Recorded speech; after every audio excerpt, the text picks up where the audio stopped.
Ayman Khan here for Seconds Out with Eddie Hearn with the emerald green tie. For someone who sometimes gets a few views, you know how to ingratiate yourself with the fans. The Irish love you here.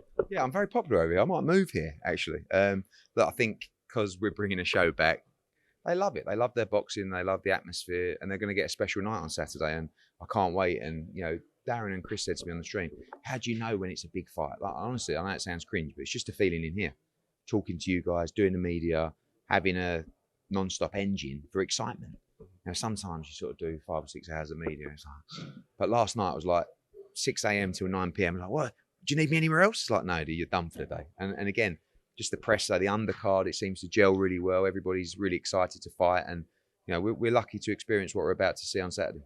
Now, I don't want to be negative, but I want to talk about a real possibility, the possibility of Katie Taylor losing. Where does she stand if she does come on the wrong end of a decision or a knockout in this fight on Saturday? I think, you know, there's many fights for her. The rematch would be a massive fight, pending what happens. I mean, if she was to, you know, get stopped in the first or second round, if it was an epic war, you're very likely to see that fight again, regardless, in all honesty. But that's what she puts on the line in this fight. You know, she's putting everything that she's achieved on the line in this fight. She's willing to step up, fight an undisputed champion in the division above her.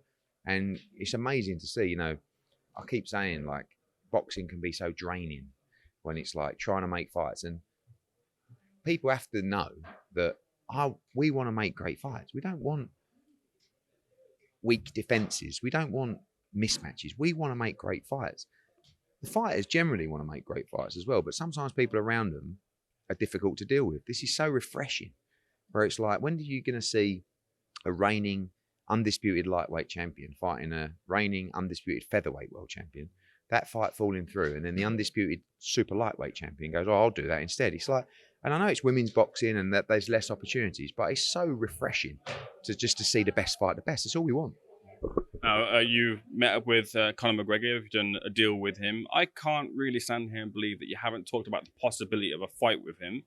Seeing that he's going to be returning at super middle, there's a super middleweight that you work with, which would be a great clash between the two. Have you ever floated out the idea of McGregor and Canelo meeting in the ring? Yeah. Not really. I mean, I think he's obviously got his contracts with the UFC, but we had a chat about his boxing at the Black Forge, but nothing really about, you know, he can box a little bit. I mean, you know, his professional debut was against Floyd Mayweather, which is a bit of a difficult debut, but he has a pedigree in boxing. He has a love for boxing as well, but I don't know. You know, he's doing very well now. He's got all these brands he's got me pushing around the world, and we'll see what he says tomorrow night. So you on the Mac Live saying that the Wilder deal is pretty much in place. What's the situation then, and how ready is it to go with the fight? Well, I mean, we haven't had a formal offer yet, but we've worked with these guys on numerous occasions. They know what AJ made to fight Andy Ruiz. They know what he made to fight Usyk, and obviously this fight is a lot bigger.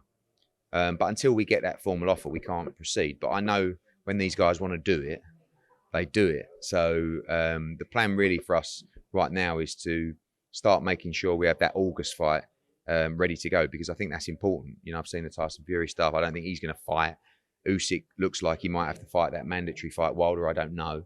But for us, I think we need to start planning for that August fight, and that's what we intend to do. Joshua Wilder, who's the A side?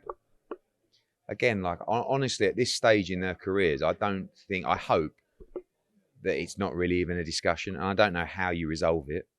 But I'm always going to say the biggest star in the fight is Anthony Joshua, but Wilder is a massive name as well. So, like, I don't know, change it every time you mention it, whatever. Who cares? Just get the money and get the fight over the line. For the final couple of things, Fraser Clark is taking on Marius Vac. Good fight, do you feel? Maybe not? No, I think that's a dangerous fight. Not in terms of a dangerous fight for Fraser, but a dangerous fight for boxing, because Marius Vac has been beaten quite a few times lately. He's not the same fighter. And I know it's a name and everything, but like, you'll see what happens in that fight.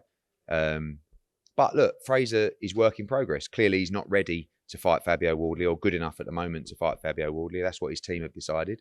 And in that respect, I think it's okay.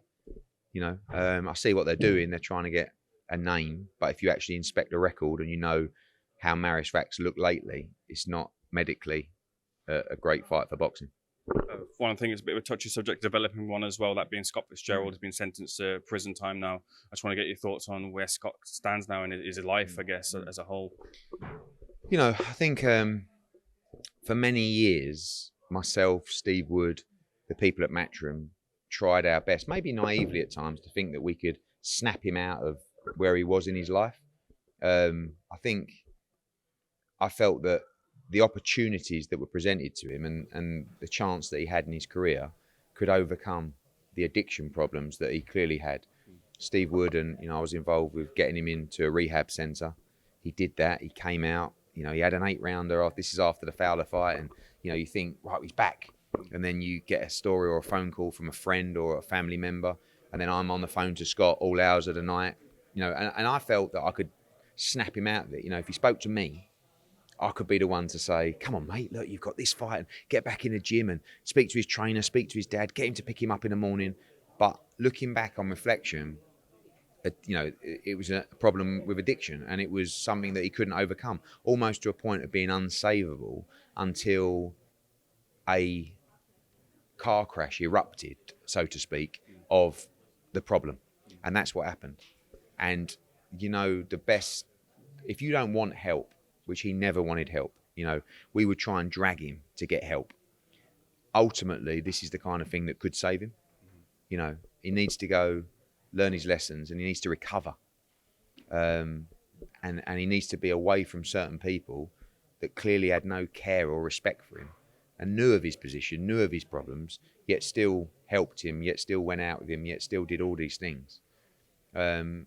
And it was very frustrating for a long time. I mean, I haven't spoken to Scott for, I don't know, maybe 6 months, even a year now.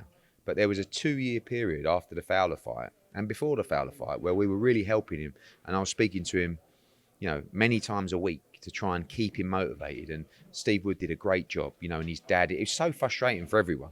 He'd be back in the gym with Mick Jennings, then he'd be back out. Then you get a phone call saying he was out in Preston and this had happened. And then he was in London with someone. And then, everyone in the office tried to help, but unfortunately he was unsavable. And I hope now, he can get in there and recover and come out the other side. Just one quick comment on that. It's often felt that promoters and such don't help out fighters behind the scenes, but it seems like from your word and taking your word there, you have made those efforts to do that. Do we not get to see that side of things too often? The promoters helping out the fighters. It's just part of life. You want to help people that and you care for. People always talk about aftercare for fighters. Well, it's very difficult to help everybody, right? I wanted to help Scott because I liked the kid, and he was he was a fragile soul. But at the same time, he was a great fighter. He beat Anthony Fowler. He had a lot of problems in that Anthony Fowler build-up. And I was actually surprised he made the fight. And I was surprised he won the fight. But he did. And he had huge support. Nearly sold 1,000 tickets that night. And everything that he had in front of him was he could headline in Preston. He was going to make big money. But it just, what I learned from that experience was that doesn't matter if you've got a problem like he had with addiction. And no matter how many times we'd try and get him down the gym, or, I would speak to Steve Wood and Steve would say, right, spoke to his dad, he's going around in the morning, he's going to take him to the gym and we're going to get, and then all of a sudden he goes to the gym, does 3 days, and then they phone up and say, he ain't been in anymore. Then I'm phoning him round, I'm messaging him. I get a call from a random number. He's all of a sudden, he's down in London and I'm arranging to meet him. And but you just can't help everybody, especially people that can't be helped. And, I'm glad that he's alive, in all honesty, because that ended up being the biggest worry. And for all the terrible things that have happened, I'm glad he's somewhere, and I'm glad that he can be away from things that would have ended his life. So do your time, take your licks, change, recover, and hopefully we can see him out the other side. Conversation, Dave. Appreciate it.